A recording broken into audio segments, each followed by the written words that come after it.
আজকে মহান শহীদ দিবস, আন্তর্জাতিক মাতৃভাষা দিবস। এই তাৎপর্যপূর্ণ দিনে, এই গুরুত্বপূর্ণ দিনে আমি গভীর শ্রদ্ধায় স্মরণ করছি 1952 সালের সকল ভাষা শহীদদের।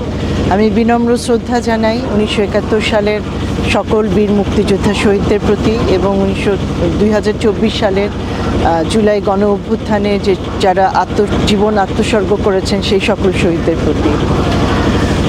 52 ভাষা আন্দোলন যা আমাদের শিখিয়েছে সেটা হলো যে ভাষা শুধুমাত্র আমাদের যোগাযোগের মাধ্যম না, ভাব আদান প্রদানের মাধ্যম না, এটি আমাদের আত্মপরিচয়ের ভিত্তি, এটি আমাদের সংস্কৃতি, এটি আমাদের ঐতিহ্য। এবং আমি যখন একটি ভাষাকে ভালোবাসি তার মানে আমি আমার আত্মপরিচয়, আমার অস্তিত্বকে টিকিয়ে রাখি। এবারকার প্রতিপাদ্য যেটা হচ্ছে আন্তর্জাতিক মাতৃভাষা দিবসের, সেটা হলো যে multilingual young voices in multilingual education, মানে বহুভাষিক শিক্ষায় তরুণদের কণ্ঠস্বর।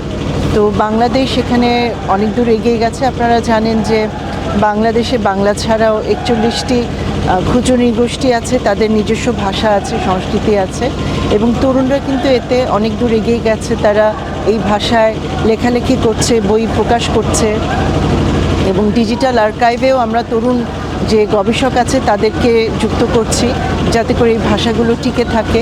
যেসব বিলুপ্তপ্রায় ভাষা আছে তাদেরকে সংরক্ষণের জন্য কিন্তু তারা কাজ করে যাচ্ছে।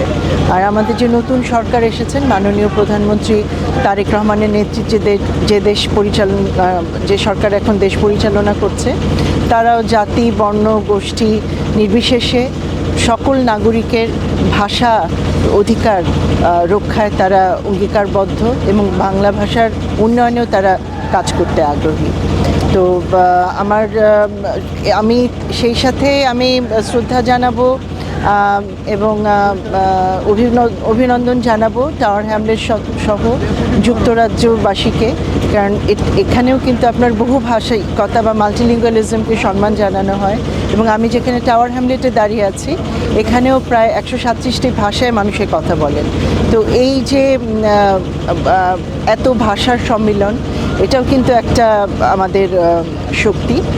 আর আমি মেয়র সাহেব যিনি আছেন, টাওয়ার হ্যামলেটের মেয়র, এবং তার দলকে অভিনন্দন জানাতে চাই, ধন্যবাদ জানাতে চাই যে তারা এত সুন্দর আয়োজন করেছেন আজকে মহান 21 শহীদ দিবস এবং আন্তর্জাতিক মাতৃভাষা দিবসে।